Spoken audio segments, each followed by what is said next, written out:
Hey everyone, welcome back to our new session. अभी हम लोग कर रहे हैं DBMS डाटाबेस मैनेजर सिस्टम, जिसमें हम लोग देख रहे हैं ER मॉडल वाले यूनिट को। उसी को आगे कंटिन्यू करते हुए अब हम लोग बात करेंगे डिग्री ऑफ रिलेशनशिप सेट का। मतलब रिलेशनशिप जो मेरा है उसके डिग्रीज के बारे में कि कितने तरीका से वो हम लोग जो है रिप्रेजेंट कर सकते हैं। तो चलिए देखते हैं। The degree of relationship set indicate the number of entity set participating in a relationship. It tells how many entity are involved in a relationship।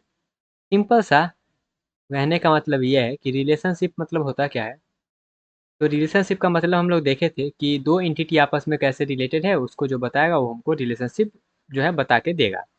तो डिग्री ऑफ रिलेशनशिप सेट का मतलब क्या है कि हमारे रिलेशनशिप में कितने एंटिटी इन्वॉल्व है, कितने एंटिटी इन्वॉल्व है उससे जुड़े हुए हैं, उसको हम लोग बोलते हैं डिग्री ऑफ रिलेशनशिप सेट। जैसे कि टाइप इसका होता है यूनिरी रिलेशनशिप हो सकता है, बाइनरी रिलेशनशिप हो सकता है, टर्नरी रिलेशनशिप हो सकता है, एनरी रिलेशन मतलब बहुत सारा जो है 3 हो जाएगा, 4 हो जाएगा, 5 हो जाएगा, उसको हम लोग एन से बोलते हैं। एन रिलेशनशिप भी हो सकता है, यूनिरी, बाइनरी, टर्नरी और एनरी। ओके, चलिए वन बाय वन सबको समझते हैं। तो सबसे पहले हम लोग बात करें यूनिरी रिलेशनशिप का। तो यूनिरी मतलब क्या होता है? एक। यूनिरी मतलब एक। तो यूनिरी रिलेशनशिप मतलब होता है when a relationship exists between entity of the same entity set, it is called unary relationship। मतलब सेम के साथ अगर वो रिलेटेड है, सेम इंटिटी के साथ अगर कोई रिलेशनशिप इंटिटी है जो है वो रिलेटेड है, उसको हम लोग बोलते हैं क्या? उसको हम लोग बोलते हैं यूनरी रिलेशनशिप। यूनरी रिलेशनशिप को हम लोग जो है रिकर्सिव रिलेशनशिप भी कहते हैं, क्योंकि रिकर्जन में क्या होता है, सेम फंक्शन वाला कॉल होता है। उसी तरह से यहाँ पे सेम इंटिटी ही हमारे पास जो है वो रिलेटेड रहता है। जैसे कि एक एम्प्लॉय है और एम्प्लॉय को क्या करना है, सपोज करिए एम्प्लॉय तो है ही, और एम्प्लॉय में भी हमारे पास स्टाफ भी आता है और मैनेजर भी आता है। दोनों क्या है? दोनों तो एम्प्लॉय ही है, कंपनी का एम्प्लॉय ही है ना, स्टाफ हो गया या मैनेजर हो गया। तो स्टाफ, एम्प्लॉय और मैनेजर, ये सब क्या है? आपस में एक ही कंपनी का आप सदस्य मान के चल सकते हैं। तो जैसे कि एम्प्लॉय को क्या करना है, रिपोर्ट बनाना है। तो रिपोर्ट कौन बनाएगा? तो रिपोर्ट बनाएगा स्टाफ। ठीक है, रिपोर्ट स्टाफ बना गया, वो एम्प्लॉय ही है। ठीक है। नेक्स्ट, वो जो रिपोर्ट बनाया है वो किसको देगा? वो किसको देगा? तो वो जो रिपोर्ट है किसको देगा? मैनेजर को देगा, बिल्कुल। तो वो भी एम्प्लॉय ही है। तो इस तरीका से वो सेम के साथ, सेम एंटिटी के साथ ही रिलेटेड है, जिसको हम लोग बोलते हैं यूनरी रिलेशनशिप।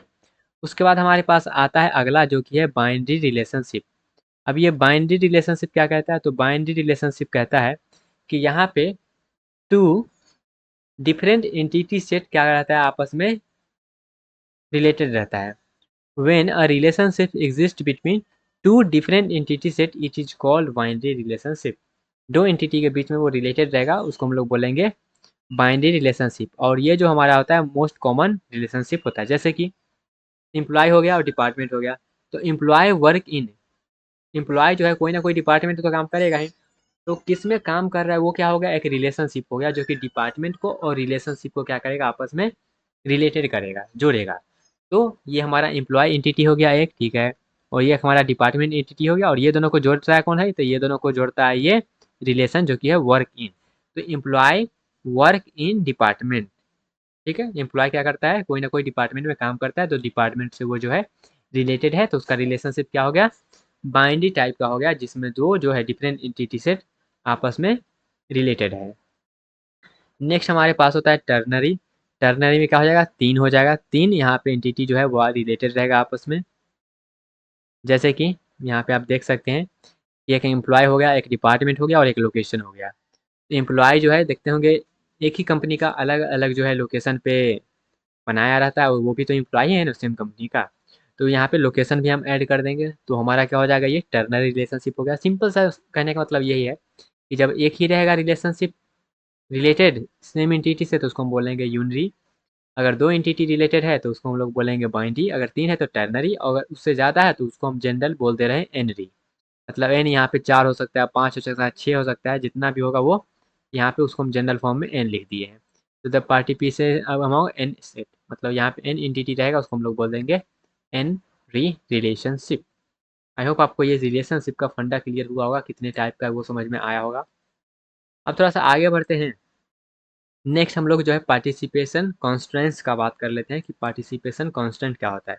तो पार्टिसिपेट जो है दो तरीका से कर सकता है, एक होता है टोटल पार्टिसिपेशन, एक होता है पार्शियल पार्टिसिपेशन। तो पार्टिसिपेशन कांस्टेंट जो है, participation constant specify whether all entity must participate in a relationship और नॉट। मतलब जितना भी एंटिटी है वो मस्ट पार्टिसिपेट हमारा कर रहा है कि नहीं कर रहा है। It tells participation is mandatory और पार्टिसिपेशन इज जो है ऑप्शनल। मतलब पार्टिसिपेशन जो है सबको करना जरूरी है या फिर ऑप्शनल है, कर भी सकता है और नहीं भी कर सकता है। ये हमको कौन बताएगा, ये हमको बता के देगा पार्टिसिपेशन कांस्टेंट। ओके, नेक्स्ट हमारे पास आता है कितने प्रकार का ये होता है। तो हमारे पास जो ये होता है दो प्रकार का पार्टिसिपेशन कांस्टेंट होता है, एक होता है टोटल पार्टिसिपेशन, एक होता है पार्शियल पार्टिसिपेशन। तो टोटल पार्टिसिपेशन का मतलब होता क्या है, इसको समझ लेते हैं थोड़ा सा। ओके, इसको मिटाते हैं थोड़ा सा पहले। ओके, टोटल पार्टिसिपेशन का मतलब क्या है समझते हैं। तो in total participation every entity must participate in eight least one relationship. जितना भी हमारे पास एंटिटी होगा वो सभी एंटिटी कम से कम एक रिलेशनशिप के साथ जो है वो पार्टिसिपेट रहेगा। उसको हम लोग बोलेंगे क्या, उसको हम लोग बोलेंगे टोटल पार्टिसिपेशन। और ये जो पार्टिसिपेशन होता है वो मैंडेटरी होता है, होना ही चाहिए। ये पार्टिसिपेशन जो होता है वो होना ही चाहिए, अदरवाइज टोटल पार्टिसिपेशन वो नहीं रह जाएगा। और टोटल पार्टिसिपेशन को हम लोग जो डिनोट करते हैं वो डबल लाइन से करते हैं। डबल लाइन लगा दिए, इसका मतलब टोटल पार्टिसिपेशन वहाँ पे है। नेक्स्ट हमारे पास होता है पार्शियल पार्टिसिपेशन। अब ये पार्शियल पार्टिसिपेशन क्या होता है, तो ऐसा participation in partial participation some entity में participate in a relationship while other में नॉट। मतलब हो भी सकता है और नहीं भी हो सकता है, पार्टिसिपेट कर भी सकता है और नहीं भी कर सकता है, उसको हम लोग बोलते हैं पार्शियल पार्टिसिपेशन। इसको जो हमारे पास रिप्रेजेंट करने का तरीका होता है वो होता है हमारे पास सिंगल लाइन से इसको हम लोग रिप्रेजेंट करते हैं। जैसे कि एक एग्जांपल से समझते हैं टोटल और पार्शियल को। यहाँ पे एग्जांपल इस तरीका से है, each department is managed by at least one employ. जितना भी डिपार्टमेंट है वो सभी डिपार्टमेंट मैनेज किया जाता है कम से कम एक एम्प्लॉय के द्वारा, तो मैनेज किया जाता है। इसको हम कैसे लिखेंगे, जैसे मान लेते हैं ये हमारे पास इधर एम्प्लॉय हो गया और इधर डिपार्टमेंट हो गया। ठीक है, डायग्राम बना के समझ रहे हैं। तो यहाँ पे बहुत सारा एम्प्लॉय है, ठीक है, इधर बहुत सारा डिपार्टमेंट है। तो ईच डिपार्टमेंट मतलब डिपार्टमेंट का हर एक जो है, हर एक डिपार्टमेंट जो है वो कोई ना कोई एक एम्प्लॉय से जुड़ा हुआ रहेगा, हर एक डिपार्टमेंट। तो यहाँ पे जो है टोटल किस पे जा रहा है, टोटल जा रहा है हमारे पास डिपार्टमेंट पे। क्यों, क्योंकि क्वेश्चन कह रहा है कि हर एक डिपार्टमेंट का जो है, हर एक डिपार्टमेंट जो है वो रिलेटेड रहना चाहिए, वो मैनेज किया जाना चाहिए किसके द्वारा, एम्प्लॉय के, कम से कम एक एम्प्लॉय के द्वारा। तो इधर कम से कम एक एम्प्लॉय कहने का मतलब एक से ज़्यादा भी हो सकता है। तो इधर पार्शियल है और इधर हमारे पास फुल है। तो इस तरह से हम इसको रिप्रेजेंट करते हैं। तो हमारे पास रिलेशन क्या हो गया, रिलेशन होना चाहिए, मैनेज करना है, तो ये हमारा हो गया रिलेशन। और ये हमारा एक एंटिटी हो गया एम्प्लॉय, एक हो गया हमारे पास डिपार्टमेंट। और इसको हम लोग कैसे जो है पार्टिसिपेट करवाए हैं, तो इसको हम लोग जो है सिंगल लाइन से करवाए हैं, क्योंकि ये पार्शियल है, हर एक एम्प्लॉय कर भी सकता है नहीं भी कर सकता है।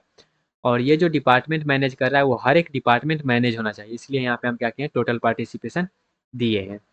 आई होप आपको ये समझ में आया होगा कि हम जब सिंगल पार्टिसिपेशन कब दे रहे हैं और डबल लाइन वाला पार्टिसिपेशन कब दे रहे हैं। क्लियर हुआ, समझ में आया। ओके, आई होप आपको ये क्लियर हो गया होगा।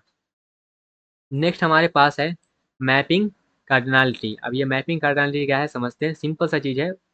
ओके, छोटा सा टॉपिक है, इसको समझ लेते हैं। तो मैपिंग कार्डिनलिटी जो है इसको इधर कर लेते हैं। Mapping cardinality specifies the number of entity to which another entity can be associated through a relationship. It defines how many entityship can be participation in a relationship. ये define करता है कितने entityship हमारा पार्टिसिपेट जो है वो participate कर रहा है। और ये जो स्पेसिफाई करता है कि कौन सा एंटिटी जो है वो एसोसिएटेड है किस रिलेशनशिप से, कैसे रिलेशनशिप से वो एसोसिएटेड है। जैसे इसके टाइप्स की बात करें तो वन टू वन होता है, वन टू मैनी होता है, मैनी टू वन होता है, मैनी टू मैनी। जैसे वन टू वन को हम लोग जो है वन एस टू वन कहते हैं, वन टू मैनी को हम लोग जो है वन एस टू एम कहते हैं। एम यहाँ पे कोई एक वेरिएबल है जिसको हम लोग मैनी के से रिप्रेजेंट कर रहे हैं। और यहाँ पे हमारे पास मेनी टू वन मतलब m/1, फिर मेनी टू मेनी तो यहाँ पे m/n कर दिए हैं, क्योंकि इधर भी दूसरा हो सकता है, इधर भी दूसरा हो सकता है, वेरिएबल ले लिए हैं। ठीक है, ऐसा मत समझिएगा कि मेनी को m से लिखते हैं, ऐसा नहीं है। वो कोई एक वेरिएबल हम ले लिए हैं, m और n ले लिए हैं। आप कुछ भी ले सकते हैं, pq ले सकते हैं, जैसा आपको मन है वैसा ले लीजिए। ठीक है, तो ये हमारा मैपिंग कार्डिनैलिटी होता है।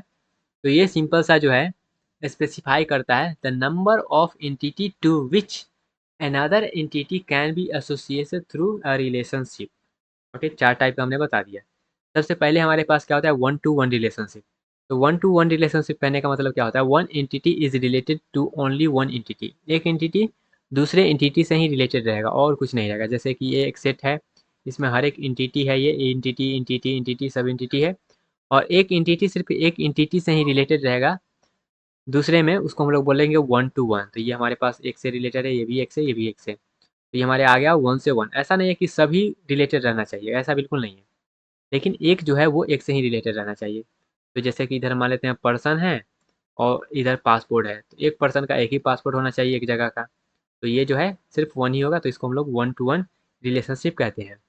सेम उसी प्रकार से 1 to many होता है, मतलब एक जो है वो बहुत सारे से रिलेटेड रह सकता है। One entity is related to many entity. जैसे कि ये एक एंटिटी है जो कि दो से एंटिटी से रिलेटेड है, ये भी दो से एंटिटी से रिलेटेड है, तो एक एंटिटी एक या एक से ज़्यादा से रिलेटेड रहेगा, उसको हम लोग बोलेंगे क्या, 1 to many रिलेशनशिप, जिसको हम लोग 1:m के नाम से भी जानते हैं।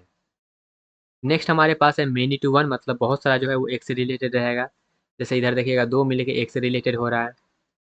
फिर हमारे पास आता है मेनी टू मेनी, जहाँ पे बहुत सारा इधर भी होगा, बहुत सारा उधर भी होगा, कोई किसी से भी रिलेटेड हो जाए वो मेनी टू मेनी रहेगा।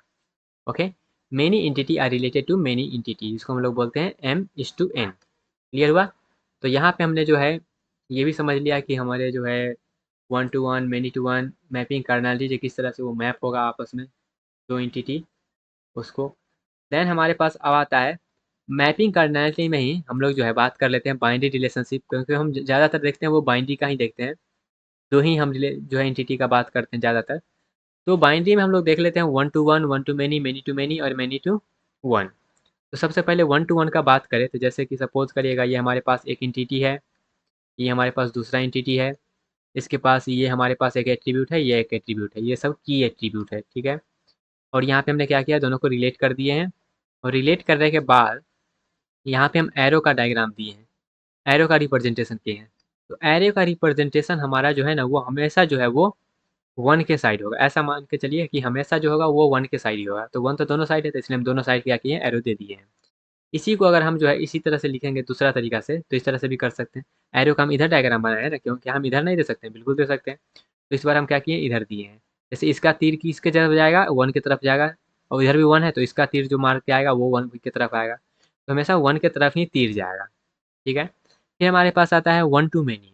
तो इधर वन रहेगा और इधर मेनी रहेगा, वो इस तरह से, ये जो हम इस तरह से बनाए हैं इसको आप इस तरह से समझिएगा, इस तरह से। ठीक है, तो यहाँ पे सेम उसी तरीके से, बस यहाँ पे एरो का डायग्राम चेंज है। एरो हमेशा किसके तरफ जाएगा, वन की तरफ जाएगा। तो वन कहाँ पे है, वन यहाँ पे है ना, तो वन जब यहाँ है तो वन के साइड हमेशा एरो जाएगा, इधर आएगा, क्योंकि वन किधर है, इधर है।